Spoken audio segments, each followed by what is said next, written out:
Então nós estamos na terceira lição. Nós aprendemos na primeira lição. Ah, Gui, tem um presente depois para você, não esquece. Um presente lá para você.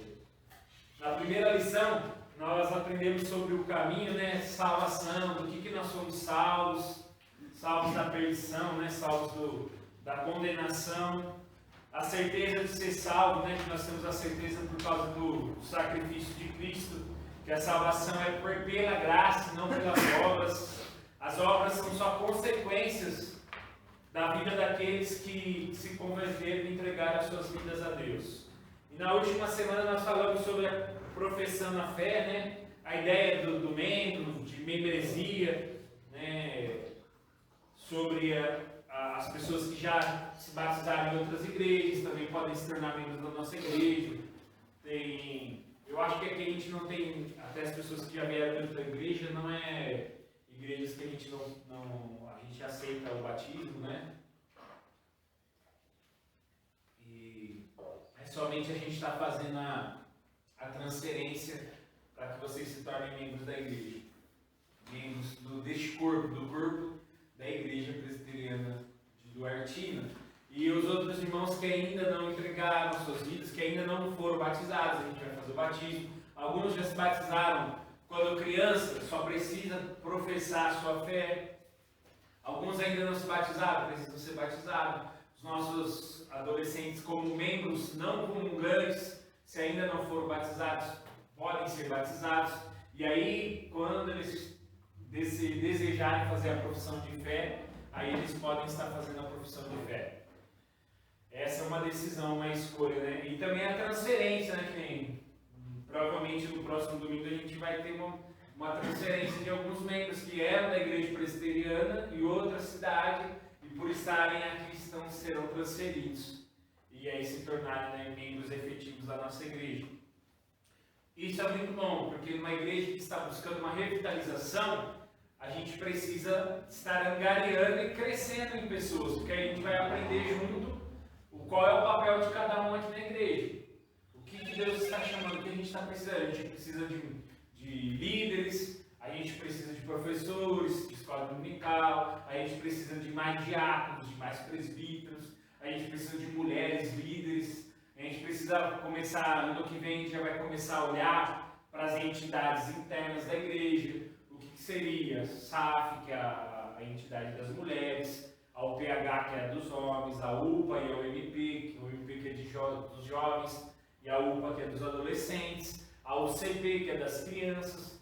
Só que para isso a gente precisa estar angariando pessoas, porque como que a gente vai fazer algum departamento se a gente não tem pessoas para isso, né?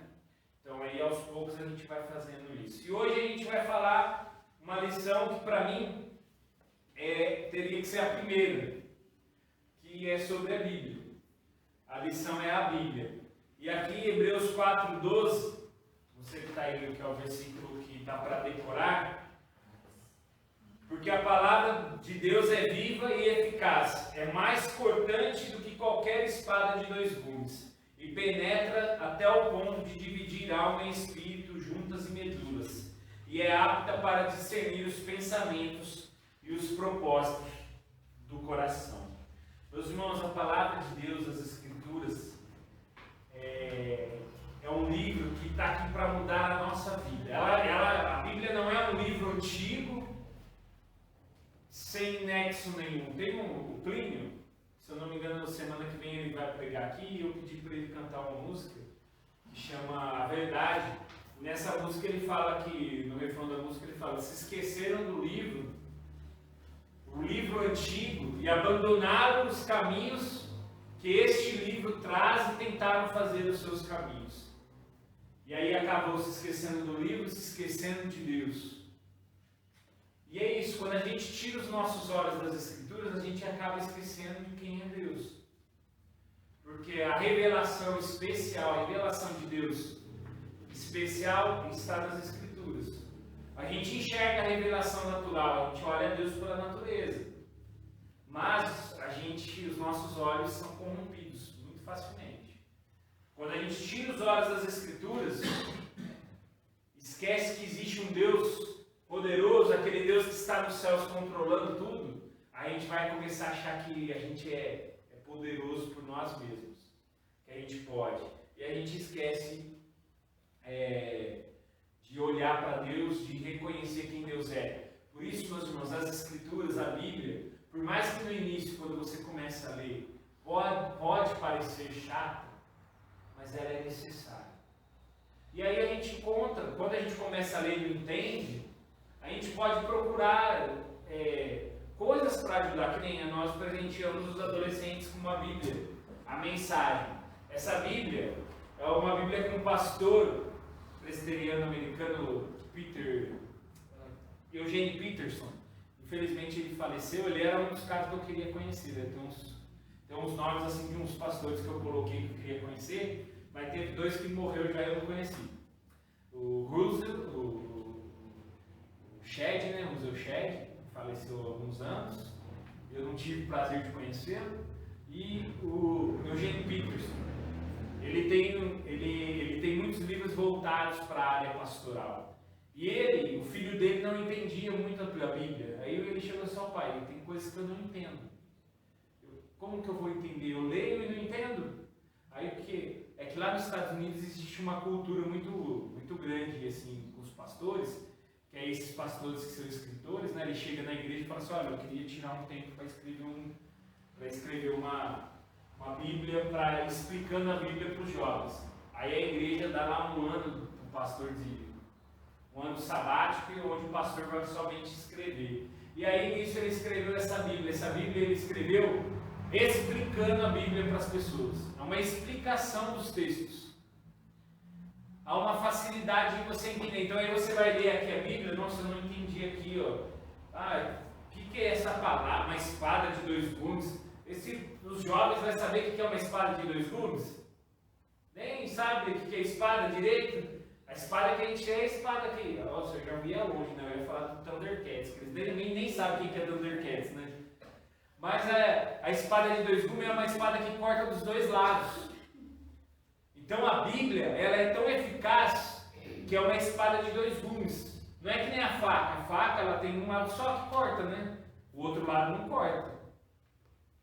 Mas a Bíblia não, ela é uma espada de 2 gumes que ela entra de uma vez. Quando você coloca, ela já entra dentro do seu coração. E essa Bíblia vai explicar melhor esse texto do que a gente lê. Então, meus irmãos, a Bíblia pode ser difícil, mas quando a gente começa a procurar meios para entender, a gente vai conseguir entender. Por isso que a gente tem que vir em escola dominical, por isso que a gente tem que estar nas reuniões. Se Deus quiser, ano que vem a gente vai começar também um estudo bíblico. A gente vai ter muita atividade, para a glória do Senhor. Eu quero ficar cansado de trabalhar. Eu quero ficar cansado de trabalhar. Eu estou jovem para isso. Se Deus mandou aqui um pastor jovem, é porque a gente tem que trabalhar. Se depender de mim, eu vou fazer. Posso estar cansado que for. Meus irmãos, isso é maravilhoso quando eu venho na escola dominical e vejo essa quantidade de pessoas. Todo o cansaço que eu passei na semana passou. Eu sei porque é o propósito de Deus para isso. Então a gente tem que, o cansaço vai embora. Então, isso também aconteceu, essa visão nova para a Bíblia, se deu também após a Reforma. E hoje a gente vai falar um pouco disso, porque o mês de outubro é o mês da Reforma Protestante. E as pregações à noite a gente vai ter um foco para essa visão da Reforma. Até a Reforma Protestante, os cristãos, até os membros que iam para a igreja, eles não tinham contato com a Bíblia. Quem só tinha contato com a Bíblia era o sacerdote. Só o sacerdote, porque era ele que lia em latim, a Bíblia era em latim, o culto não, né? A missa era feita em latim, ninguém entendia nada, né? As pessoas iam na igreja vendo lá o padre falando naquelas coisas, etc, de glória, e o povo não entendia nada. Só que não tinham contato com a Bíblia. Muitos não tinham contato, não sabiam também nem ler, nem escrever. Imagine ler a Bíblia em latim. E aí, com a Reforma, os reformadores já começaram a fazer diferente. Lutero, a primeira coisa que Lutero fez foi traduzir a Bíblia para alemão. E aí foi acontecendo as traduções bíblicas nas línguas, e aí as pessoas começaram a ter contato com a Bíblia, e aí até hoje a gente tem o privilégio de que muitas nações têm, não tem. Lá na China eles não têm o privilégio, na África muitos não têm o privilégio. Hoje a gente tem o privilégio de ter a Bíblia em várias traduções. Se eu vou chegar ali, eu tenho 5 Bíblias com cada tradução, NVT, Nova Versão Transformadora, a Mensagem, na versão internacional, na ARA, que é a Almeida, a revista atualizada que a gente usa. Aí agora tem a nova Almeida atualizada. A gente tem essa facilidade que muitos não têm. E aí, às vezes, para a gente ter essa facilidade, a gente não dá muito valor, né? A gente deixa a Bíblia lá, muitas vezes fechada, né, na gaveta, poeira, ou às vezes aberta em algum texto para causar uma proteção, né? A gente deixa lá no Salmo 23 para proteger a casa, né? Um amuleto da sorte, né? A Bíblia não é amuleto, a Bíblia é a palavra de Deus. E ela só vai ter valor e poder se você ler ela. Ela não vai transmitir poder fechada lá na sua casa, não. Ela não vai estar protegendo a sua casa. Ela só vai proteger a sua casa quando você vive ela, lê ela, aplica ela na sua vida, né? A origem da Bíblia ela foi escrita por vários homens, né? Aproximadamente tem 36 autores, porque tem algumas coisas que se divergem. Em Hebreus a gente não sabe. Alguns falam que Hebreus é Paulo, mas não tem nada que identifique o autor de Hebreus. No Concílio de Trento foram acrescentados mais 7 livros, que são os livros apócrifos que a gente não recebe, né? Então na nossa Bíblia existem 66 livros, 39 no Antigo Testamento e 27 no Novo. Então no Antigo Testamento existem os livros, o Pentateuco, né, que são os 5 primeiros livros, que são os livros escritos por Moisés. Aí temos os profetas maiores, os profetas menores, temos os livros poéticos e os históricos. E no Novo Testamento nós temos os evangelhos, temos as cartas, né? Temos as cartas paulinas e as outras cartas pastorais e Apocalipse de João. O motivo da palavra foi feita como lá em 2 Timóteo a gente vê, em 2 Timóteo 3,16, que a palavra foi para ensinar, para repreender, corrigir, educar na justiça e nos tornar perfeitos e habilitados para toda boa obra. E através da Bíblia nós vamos aprender a vencer as batalhas. A Bíblia é tão atual, porque aqui, por mais que a gente vai ver aqui algumas coisas, na lógica, a gente vai ler que nem no mundo, como a gente leu agora sobre o amor que Deus odeia, não ameis o mundo, e nem as coisas do mundo. A gente vê lá as concupiscências dos olhos, as concupiscências da carne, esses nomes difíceis. E aí a gente olha, é só para aquela época. Não. Deus está falando para a gente, você não deve amar as coisas do mundo. Você não deve deixar o seu corpo, o seu coração falar por você. Você não deve deixar o seu coração escolher as coisas. O mundo prega o que para a gente? Faça o que o seu coração quiser. Decide as coisas de acordo com o seu coração. Meus irmãos, não faça isso, que o seu coração é pecaminoso. Se a gente não tiver com o nosso coração voltado para as Escrituras, a gente só vai fazer coisa errada. A gente só vai dar com a cabeça na parede. A gente só vai pegar a curva de rio. A gente só vai fazer coisas erradas. Por isso que a gente não deve amar o mundo, nem as coisas do mundo. O que hoje a gente não deve amar os nossos celulares, as redes sociais. Hoje os nossos adolescentes, eu nem falo mais dos adolescentes, a gente vê também adultos, só vivem com a vida enfurnada nesse celular. E aí arruma desculpa, não, mas eu trabalho com ele, né? Eu trabalho com o celular. Mas, e aí, e a sua vida com Deus? Ah, mas eu tenho a minha Bíblia no celular. Eu não acho errado você ter a sua Bíblia no celular. Mas uma coisa que você tem que fazer, você tem a Bíblia no celular. E aí você vai ler a sua Bíblia na sua meditação diária. Aí você está lá com o seu celular aberto na Bíblia lá, aí você está lendo e de repente, uma mensagem do WhatsApp. você vai assim, não posso ver que eu estou lendo a Bíblia, né? De novo. Aí é alguém que você gosta. Vou ler. Aí meu irmão já perdeu a consciência. O que você estava lendo, se você estava em comunhão com Deus, a comunhão já foi embora. E é a mesma coisa quando a gente está lendo a Bíblia e o celular está do lado. Você está lendo a Bíblia e o celular vibra, né? Aí você tira o som, né? Vou tirar o som para não atrapalhar. Aí coloca na mesa do lado assim e faz. Aí tira o foco. E aí a gente vai aprender um pouco assim de como ler a Bíblia, que tem algumas explicações.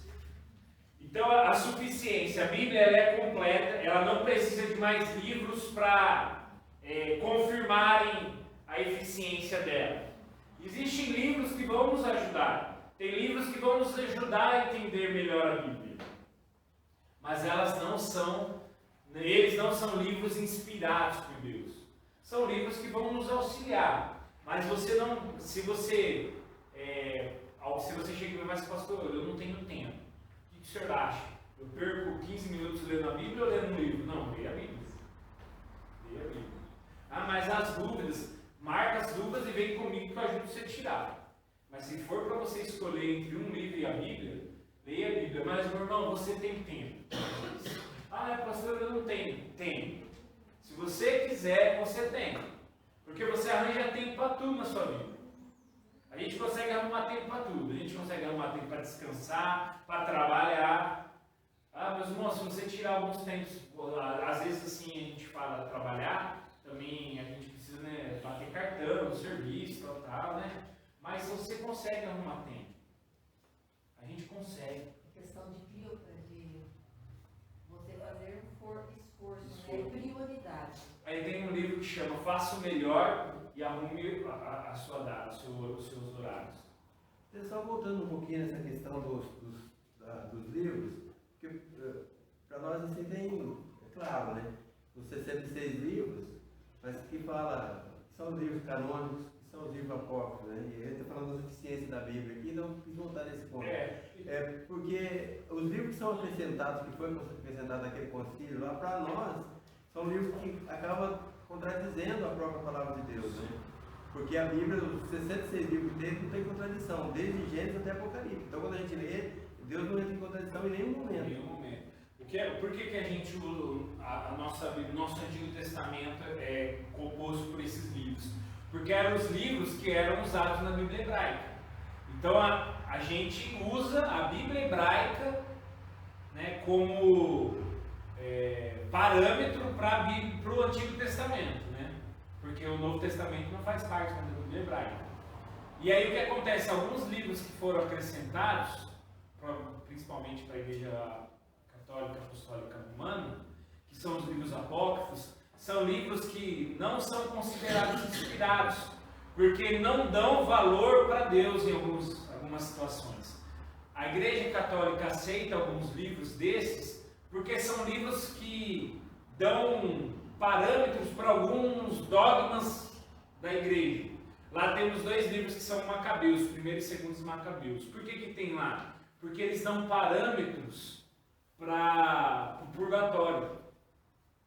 Mas não é um livro inspirado. Mas Macabeus é um livro histórico. É um livro que é muito importante de a gente um dia ler. Porque conta história. Conta a história do povo. Os Macabeus é um povo hebreu que lutou pela liberdade dos hebreus. Naqueles 600 anos que se separa o Zacarias até o Evangelho, ali teve lutas até o final do Antigo Testamento. Quem governava eram os persas. E aí veio os gregos com Alexandre, até vir Roma, e aí chegaram no Novo Testamento em Roma. Mas até chegar a Roma como império, os gregos tinham assumido. E aí teve um tempo que esses macabeus, que eram uma seita, né? Como existiam os fariseus, os saduceus, e tem mais um que eu esqueci. Não lembrei agora, mas um dia eu lembrar e falo.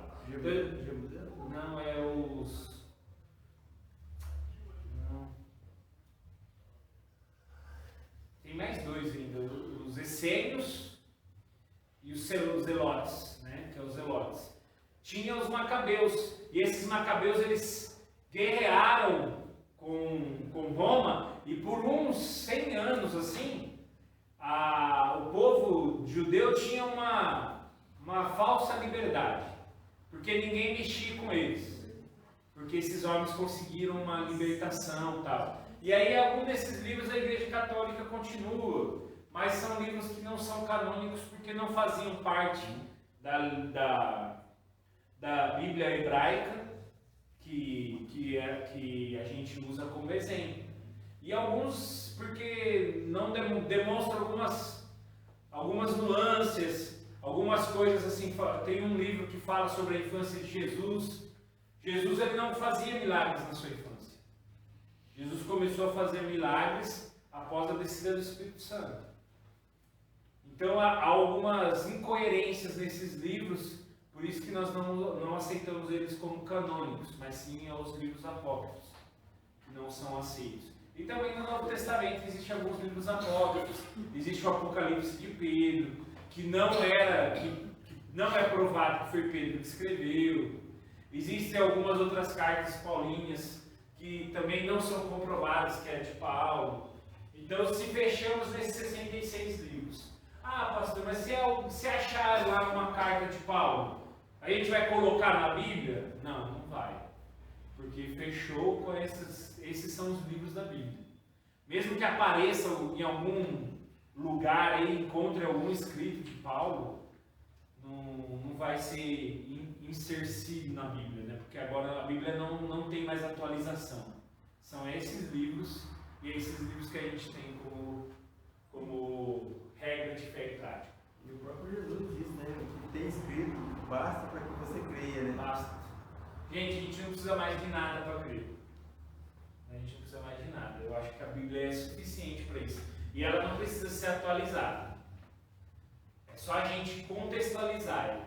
Atualizar não precisa. Tem um povo aqui que quer atualizar a Bíblia. Não, ela não precisa ser atualizada. Ela precisa ser contextualizada. Porque quando a Bíblia foi escrita, a gente tem que entender que foi escrita para eles lá. Eles escreveram no que eles enxergavam. Mas eles passavam por problemas que a gente passa. De certa maneira iguais. Então a gente tem que contextualizar e trazer para a gente hoje. As divisões a gente já colocou aqui. Então aqui ele coloca alguns motivos pelos quais nós devemos ler a Bíblia. Primeiro, torna o crente mais forte.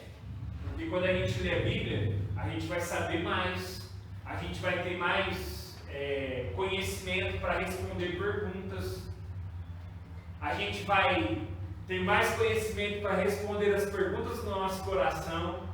Quando a gente tiver ansiedade, a gente vai, não, olha, Deus é minha força, é meu refúgio, minha fortaleza, é o socorro presente nas tribulações, eu não estou sozinho. Por mais que o mundo me abandonou, Deus não me abandonou. Mas isso a gente só vai estar forte quando a gente estiver centrado nas Escrituras. Se a gente não tem uma vida de fé e prática, de regra, de ler a Bíblia, de ter uma conversação com Deus através da Bíblia, qualquer vento vai nos abalar. Aí, ler a Bíblia nos torna mais forte. E aqui ele fala, né, centenas fracassam por negligenciarem a Bíblia, né, por não olharem para a Bíblia. Aí eu trago de volta aquela história do barbeiro, né? As coisas no mundo acontecem porque as pessoas estão se afastando de Deus. Porque as pessoas não estão mais dedicando uma vida de leitura. Segundo, ela nos fortalece a nossa certeza da salvação. Porque aí a gente não vai ter dúvida. A dúvida é algo diabólico, a dúvida não é algo legal. Eu e a Patrícia, a gente gerou algo na nossa vida e assim, se gerou dúvida, a gente não faz. Porque se é dúvida, quer dizer que a gente não tem certeza. Então, se você está em dúvida, você está fazendo alguma coisa, fala assim, nossa, será que se eu fazer isso é pecado? Não faça. Procure saber se é certo ou se não é. Antes de fazer. Não faça para depois você procurar. Ah, eu vou fazer, mas se for errado eu não faço mais. Não, deixa eu procurar saber se é errado para que você não suje o seu nome de cristão. Porque senão depois alguém vai ver e é errado, aí vão falar assim, olha lá, os crentes fazendo as coisas erradas, olha lá, ainda diz que é crente e faz essas coisas. Então se gerou dúvida, não faça. Outro motivo é que a Bíblia vai nos purificar dos nossos pecados. Alguém escreveu numa capa de uma Bíblia, uma dedicatória, ele colocou aqui: este livro o afastará do pecado, ou o pecado o afastará deste livro. Então, meus irmãos, quando a gente lê, a gente vai entender o que o pecado fez e o que a graça de Deus faz por nós. Por isso que muitas vezes a gente tem que buscar sabedoria, buscar entender a Bíblia e também na parte espiritual, para que Deus nos dê entendimento espiritual da Bíblia. Um outro motivo é porque a Bíblia nos dá alegria, nos dá paz, nos dá esperança. A gente vê tanta coisa acontecendo no mundo, mas a gente sabe que isso vai acabar um dia. E essa esperança a gente encontra onde? Nas Escrituras. Porque o mundo, meus irmãos, o mundo não vai mudar. O mundo é assim desde que ele se tornou mundo, porque o pecado, desde que o pecado entrou no mundo. Só vai mudar quando Cristo voltar. E essa esperança é a Bíblia que nos traz. Ela enche o nosso coração de confiança e nos mostra o poder da oração. Através da Bíblia a gente encontra homens que oraram, homens que dedicaram a vida deles. E a gente aprende com esses homens e com essas mulheres. Ela nos orienta nas decisões da vida. Ela garante o nosso sucesso de acordo com a vontade de Deus. Ele é o nosso alimento espiritual. E ele satisfaz os anseios existenciais da mente humana. A Bíblia, ela vai clarear a nossa mente para as coisas.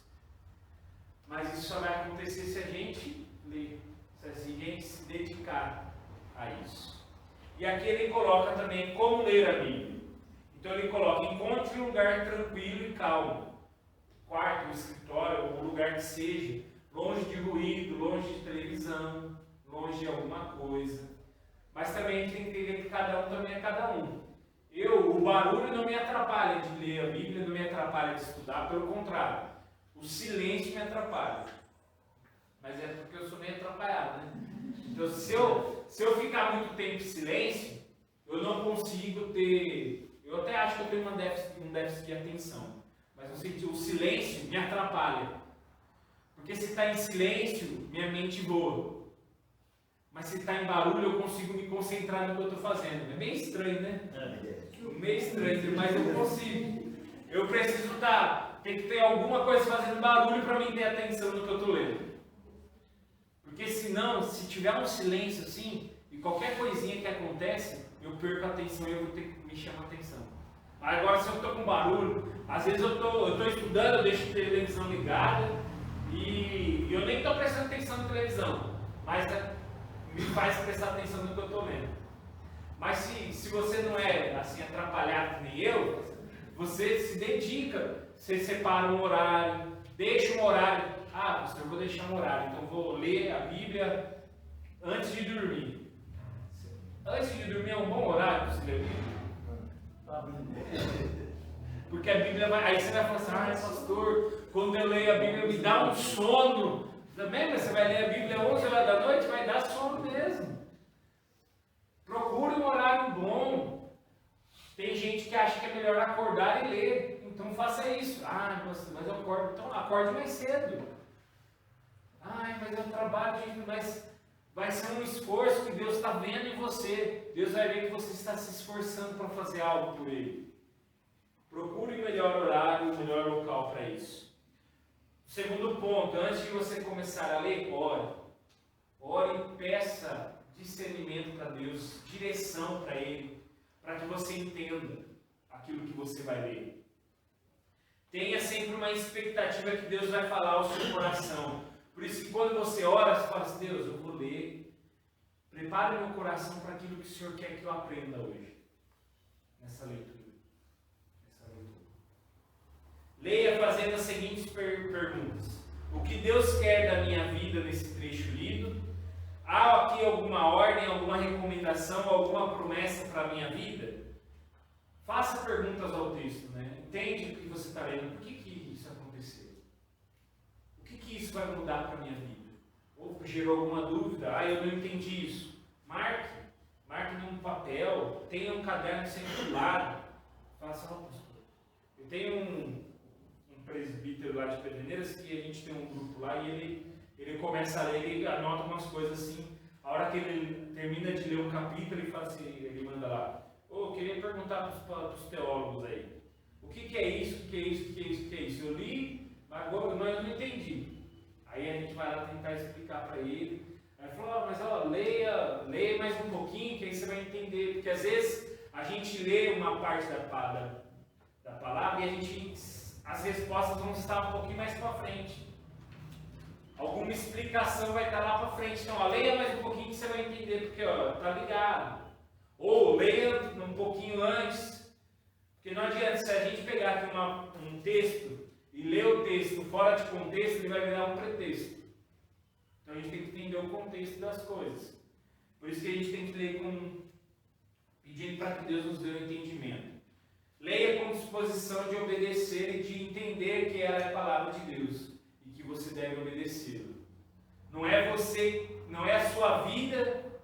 Você não tem que moldar a Bíblia para a sua vida, mas a sua vida deve ser moldada de acordo com a Bíblia.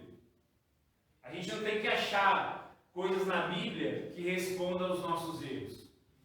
Mas assim, diante dos nossos erros, nós temos que tirá-los para viver uma vida de acordo com as Escrituras. Marque com lápis ou com caneta alguma coisa que te chama a atenção, que você precisa mudar. Como eu disse, tem uma caderneta, um caderno para anotar questões, anotar versículos. Tente decorar versículos para memorizar. Não é só, a gente pode fazer um concurso de decorar, mas não, é para que quando alguém chega você tenha um versículo decorado, que fale do amor de Deus, que você vai poder usar no seu dia a dia. Você não come diariamente? Você só come de domingo? Não.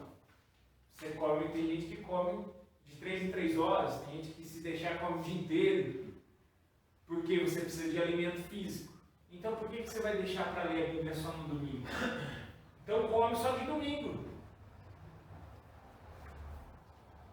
Os irmãos, se a gente não se alimentar da palavra de Deus, a gente vai passar fome espiritualmente falando. É um remédio para a alma, né? Remédio para a alma. Aqui ele coloca uma forma sistemática de você ler 3 capítulos por dia, 5 no domingo. Existem várias formas. Se um dia você quiser alguma forma de ler a Bíblia, eu tenho um monte. Eu tenho um monte. Eu quero ler a Bíblia durante um ano. Eu não gosto muito dessas leituras durante o ano, porque aí às vezes a gente quer ler a Bíblia só por ler. Só para chegar no final do ano e você falar assim: em um ano eu li a Bíblia. Parabéns para mim, pega um certificado. E aí, o que você aprendeu? Eu li a Bíblia. Num ano. Eu falei: não, mas eu acho melhor você durar 5 anos de ler a Bíblia, mas entender alguma coisa. Né? Ler, compreender. Porque se eu leio só para ler durante o ano, você só vai ler. Você não vai estudar. Então, leia um capítulo por dia. Nem que seja para você entender aquele capítulo. Não, o que é isso? Olha, desde o princípio Deus criou os céus e a terra. E o pecado, aí a gente vai entender, porque a gente não entende algumas coisas. Que nem eu estava assistindo, acho que algum filme, e aí falou alguma coisa da Bíblia lá, e eu falei assim: nossa, que heresia que esses caras estão falando. Aí a Patrícia falou assim: eu quero tirar dúvida, né? Vamos ver o que. Aí eu fui olhar para a Bíblia, mas não era que a Bíblia falava daquele jeito. E eu falei assim: que vergonha que eu tive. Não sei que eu estava lendo Mateus, e aí lá em Mateus falava de Jonas, eu nunca tinha pegado aquilo. Eu falei: nossa, você está falando de Jonas aqui em Mateus? Para você ver assim, as ligações da Bíblia. E é o que eu falei, a gente tem umas visões hollywoodianas da Bíblia, né? Que a gente vai imaginar, que nem, como eu falei do Mar Vermelho, porque a gente imagina como a TV nos mostra. Mas se a gente olhar para as escrituras, a gente vai ver que não é assim que as coisas funcionam. Né? Que até com Noé, né? Na arca de Noé, a gente tem que entender as coisas como aconteceram. Você só vai entender se você ler. Você não vai entender que, então, Noé colocou lá 2 pares de cada animal, só que aí quando acabou ele foi oferecer um sacrifício. Ixi, então os carneiros foi só 2, já era. Matou, teve sacrifício. Mas aí você tem que ler que dos animais puros, ele levou 7 pares. Porque ele sabia já que ele tinha que fazer o sacrifício. Mas não é porque você não está lendo direito. Você só está lendo, quando você conhece, você nem presta atenção. Mas foram levados mais animais, né? Por quê? Porque eles tinham que fazer a oferta, ele tinha que fazer o sacrifício, o holocausto a Deus. Porque foi daquela maneira que Deus ordenou. Né? Pastor, tem gente que tem uma prática de ler a Bíblia, né? Abre lá e é onde cai e lê, né? Isso não é bom, né? É bom você terminar Porque se você vai ali aqui e Deus mandou matar. Eu vou matar todo mundo, né? Vou ver o que é. Se não me engano, eu acho que é na congregação, né? Que o ancião não se prepara, né? A palavra vem para qualquer um, né? Então eles pensam, quem que recebeu a palavra? Quem que recebeu a palavra? Então alguém vem, abre a Bíblia e fala assim, vamos ver o que Deus quer falar para nós hoje. A visão dos 4 querubins. Aí o cara nem estudou, né? Aí ele vai ler que aconteceu no 30º ano, no 5º do 4º mês. Nossa, mas quem que é esse? Ezequiel. Quem que é Ezequiel? Aí ele não vai entender que aqui, olha, é o início do capítulo, né, do profeta Ezequiel. Ele está querendo iniciar a profecia. Ezequiel, ele era o quê? Ezequiel, ele foi um profeta. Ezequiel já estava no exílio. Ele foi um profeta que profetizou no exílio babilônico. Mas se o cara só ler isso aqui, ele não vai saber, se ele não estudou, quem que era Ezequiel. O que o profeta está querendo dizer? A gente pode tirar de mente que a Bíblia ela foi inspirada, né? Quer dizer, os autores, as pessoas que escreveram eram pessoas como nós, mas Deus deu inspiração para que eles escrevessem. Para nós hoje, cabe que Deus, através do Espírito Santo, nos dá a iluminação para entender. Isso. E a gente, é interessante isso porque um texto bem conhecido, uma pessoa prega sobre aquele texto e traz uma mensagem para a gente. Aí vem outra pessoa, pega o mesmo texto e prega e Deus manda outra mensagem para a gente. Quer dizer, a iluminação que deu para aquela pessoa ler e trazer aquela mensagem, está ali presente naquele momento. Né? Sempre atualizado. Sempre atualizado, todo dia. Sim. A Bíblia é fenomenal. A Bíblia é fenomenal. Ela é fenomenal. Você pode tirar aprendizados de um... Tem pastores que tem um grande pregador, ele é tido como o último dos puritanos, foi o Dr. Martin Lloyd-Jones. Ele tem um sermão, né, de Efésios. Ele pregou Efésios na igreja dele. Só o livro de Efésios, a pregação do livro de Efésios, deram 7 livros. Ele tem 7 livros, que é pregações do livro de Efésios, que são 4 capítulos. São 6 capítulos. 7 livros, não são livrinhos, são livraços. Ele fazia a pregação de um versículo só. Ele lia um versículo e escrevia uma pregação sobre um versículo. O presbítero que falava para a gente, né? Você quer ser um bom pai? Bíblia. Você quer ser um bom filho? Bíblia. Quer ser uma boa esposa? Bíblia. Está tudo ali, né? Tudo contido na Bíblia. Não tem coisa melhor do que as Escrituras. E aqui no 10 ele fala, com paciência medite na palavra, procure entender o que você está lendo. Tenha paciência, tem coisas que você não vai entender, mas tenha paciência. Tem coisa que a gente não vai entender mesmo. Tem coisa que a Bíblia não explica. A Bíblia explica como Deus criou. Deus criou o mundo. Foi por causa de uma explosão? Não, não fala. Foi do nada. Mas Deus se preocupou em dizer como que isso aconteceu? Não, Gênesis tem 50 e tantos capítulos. 54, eu acho. Só um capítulo fala da criação. O foco de Gênesis é a criação? Não é. O foco de Gênesis é mostrar a identidade do povo de Deus. É mostrar que existe um Deus e que Deus criou um povo.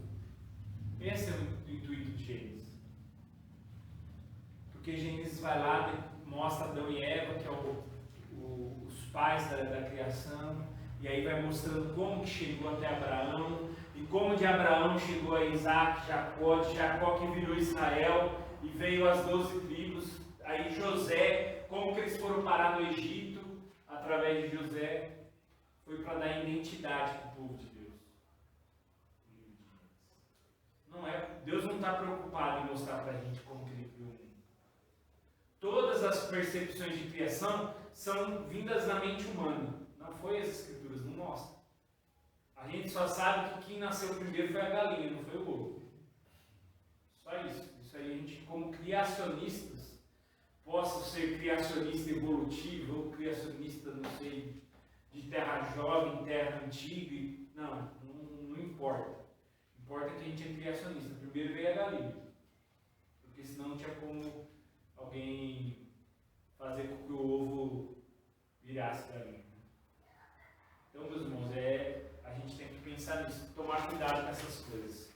11. Repetidamente. A cada leitura você descobrirá uma lição diferente. Até o que o Odair disse. Cada pregador vai ver uma coisa. Cada vez que você lê um texto, de novo, o mesmo texto, você vai acabar enxergando outra coisa que você não enxergou. Aí você vai ler e fala assim, nossa, eu não tinha visto isso. Parece que eu nunca li esse texto.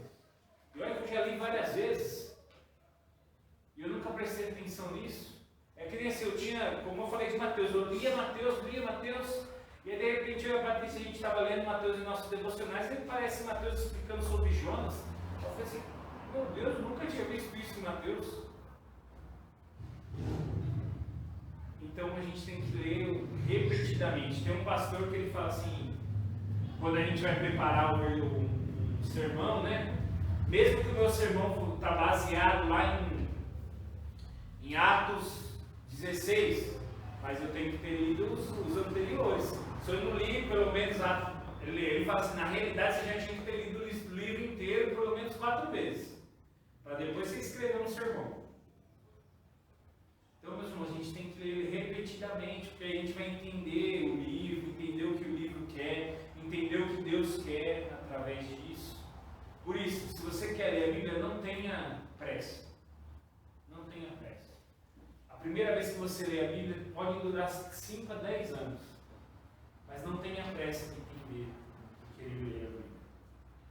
E com entendimento, se você não compreendeu, anote, como eu disse, pergunte para o pastor, pergunte para os presbíteros, pergunte para alguém que está do seu lado, que você sabe que está estudando também.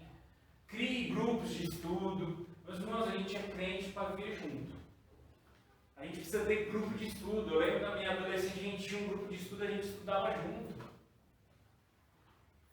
Tirávamos dúvidas juntos, viajava junto, aí de repente ia perguntar para o pastor, todo mundo estava errado, né? Tinha coisa que a gente ia perguntar para o pastor, né? Pensando tudo errado, pastor. E aí a gente ia lá estudar de novo, para entender aquilo. Você sabe que lá já a gente fazia os estudos assim, na escola dominical, e tinha um rapaz que fazia muita pergunta. Aí tem um pessoal que reclamava dele, nossa, mas ele nunca ele pergunta, né? Você sabe que eu aprendia tanto com as perguntas que ele fazia? As perguntas que ele fazia me ajudavam. Porque tem perguntas que a gente não pensa em perguntar, e que também tem perguntas que a gente tem vergonha de perguntar, né? Porque às vezes a gente está velho na igreja, né? E aí a gente vai perguntando, nossa, vou fazer uma pergunta para o pastor. Ah, não, o pastor vai achar que eu... Tem umas perguntas que a gente tem vergonha de perguntar. Mas, meus irmãos, a gente não pode ter. Porque a gente é humano, a gente é falho. E também a gente esquece. Se você perguntar alguma coisa, eu vou falar assim, ah, não, você deve ter aprendido na escola dominical há 10 anos, você vai esquecer. Eu não tenho vergonha. Tem coisa que até eu esqueço. Mas eu sou normal esquecer, né? Mas eu esqueço muita coisa. E eu vou perguntar de novo. E eu pergunto de novo. E aí até uns professores, a gente estava no seminário e a gente tinha vergonha, né, de perguntar assim, acho que eu vou perguntar. Aí teve um pastor que falou assim, mas vocês são tudo uns burros. Vocês são seminaristas. Vocês estão aqui para aprender. Vocês não são pastor ainda. Vocês têm que perguntar agora, porque depois que vocês virar pastor, aí vai ficar feio. Como vocês vão perguntar para os membros da igreja? Não, então pergunta agora. Tira as dúvidas. Mas não, a gente tem que tirar a dúvida. Eu posso não saber, mas eu vou guardar aqui. E você sabe, olha, eu vou ter a humildade e falar assim, olha, eu nunca tinha pensado dessa maneira. Então vou marcar aqui e a gente vai responder de outra vez. Tem coisas que para mim é normal, que nem coisas doutrinárias. Como eu nasci na igreja presbiteriana, estou desde bebê na igreja presbiteriana, tem coisa para mim que é normal. Tem coisa para mim que eu aceito, que não tem dificuldade. Mas para você que às vezes não nasceu no berço presbiteriano, você tem dúvida. Para mim pode parecer normal eu falar que eu sou predestinado, eu falar que eu fui salvo pela graça, mas para outros vão achar que não. E aí eu tenho que entender e buscar para saber responder para você isso. Então, concluindo, leia a Bíblia. Leia. Arrume um tempo para você ler. Leia com quem não soube ler. Marque um horário para ajudar alguém que queira aprender a ler. Se você não consegue, alguém que não consegue ler sozinho, alguém que precisa aprender, leia. Tente fazer um tempo familiar para a leitura bíblica. Gente, isso aí é algo muito importante. Não se envergonhe de carregar a sua Bíblia para qualquer lugar. Porque a gente começa a ler muitas coisas em muitos lugares. Eu ando com um livro na mão para ler. Quando eu fui fazer meu TCC, eu fiz na academia.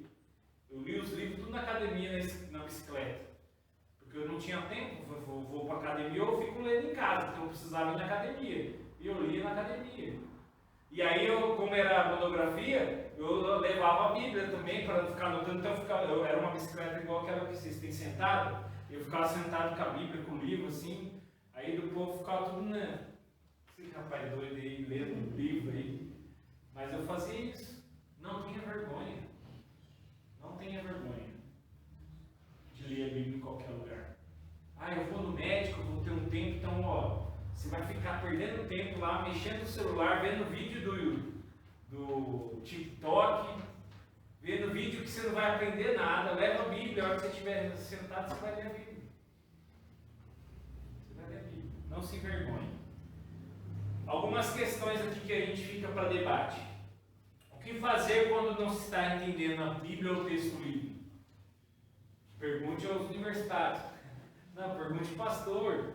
Se você quer aprender, tem muitas Bíblias. Existem as Bíblias de estudo. Essa Bíblia de Genebra, que era muito boa, ela é uma Bíblia de estudo. Embaixo ela tem explicações, que aí você vai entender o porquê das coisas. Tem homens que já estudaram a Bíblia e podem nos ajudar. Mas pergunte para o pastor alguma coisa. Pastor, eu estou lendo a Bíblia e eu estou seguindo tal pessoa. Para ele saber se essa pessoa caminha com os mesmos pensamentos que a gente. Porque aí hoje a internet está cheia de porcaria, meus irmãos. A gente tem que tomar cuidado quem a gente segue, quem que a gente está ouvindo para a gente aprender a palavra de Deus. Não é qualquer um que nós vamos entender. Qual texto que você tem lido e tem chamado a atenção nos últimos dias? A hora que você estiver na sua casa, marque. Olha, eu tenho lido, esses textos têm chamado a minha atenção. Por que chama a tua atenção? Olha, porque fala que eu preciso disso, que a igreja precisa daquilo. Ponha na sua mente, nos papéis, quais são os empecilhos que te atrapalham de ler a Bíblia. Marque aqui, para que você comece a pensar, o que me atrapalha? Eu tenho. Uma coisa que um pastor falou para a gente, e eu como pastor tenho que tomar cuidado. Porque eu tenho que separar a minha vida devocional, de leitura diária, da minha vida de leitura da Bíblia para sermão. Porque senão a Bíblia vai virar para mim um instrumento de trabalho. Se a Bíblia for para mim só para me tirar sermão, ela virou um instrumento de trabalho.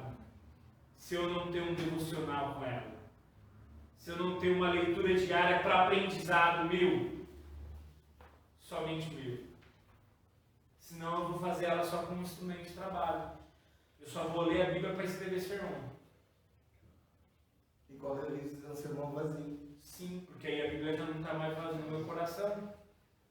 Aí a Bíblia já não está no meu coração. Então eu tenho que ter a Bíblia no meu coração.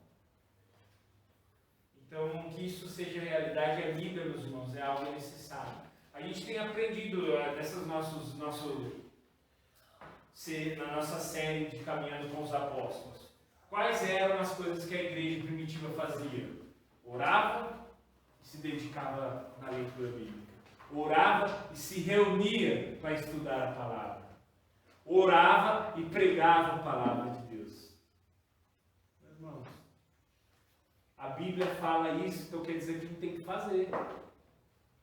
Pode pegar. Aquela questão que você falou sobre as correntes, falou que citou uma denominação, né? Existem outras correntes que falam, não, a Bíblia é a palavra de Deus, então você não estuda ela, porque Deus já vai te revelar, vai te mostrar. O Jesus disse, né? Examinai as Escrituras por julgar nela a vida eterna. São elas mesmas que testificam de mim. Examinar significa estudar, esquadrinhar, buscar entendimento, né? Ele está dizendo tudo isso aí, né? Gente, a gente precisa, a Bíblia tem que ser algo, tem que ser o nosso manual. Quando você compra um negócio, vem o manual, é porque você tem que ler o manual, mas a gente, como brasileiro, e a gente é tudo inteligente, né? A gente nem lê manual, né? A gente quer instalar as coisas, aí queima, perde, não monta direito. É assim, meus irmãos, a Bíblia é isso, é o nosso manual, é o manual da fabricação do homem. É ela que vai nos nortear como a gente deve viver. Amém? Isso seja realidade na sua vida. Que Deus abençoe o resto do domingo, o seu dia aí de votação, vai, vote com consciência, coloque Deus na frente, ore por isso, ore para que tudo ocorra, né, bem aí no nosso país, nesse momento de eleição, para que Deus esteja presente nisso. E vem à noite, nós vamos ter o nosso culto de ceia, hoje é o domingo de Santa Ceia. Não perca, para que Deus esteja abençoando a sua vida e eu e você possamos vir aqui cultuar ao Senhor para a glória, a honra e louvor do nome dele. Amém. Amém. Vamos orar. Querido Deus, obrigado, Senhor, mais uma vez. Obrigado porque o Senhor tem se feito presente em nossas vidas, no dia a dia. Obrigado pelo teu amor, pelo teu cuidado, pela tua proteção. Abençoe a vida de cada irmão, de cada irmã neste domingo, neste dia, e traga-nos, Senhor, para hoje à noite, para o culto, para a ceia, com os corações voltados para cultuarmos ao Senhor. E abençoe a vida na semana dos nossos irmãos. Abençoe, Senhor, este domingo de eleição, a vida do nosso país. Nos dê uma tarde de domingo agradável, para a glória, a honra e o louvor do teu santo bendito nome. É em nome do teu Filho Jesus que nós oramos agradecidos. Amém.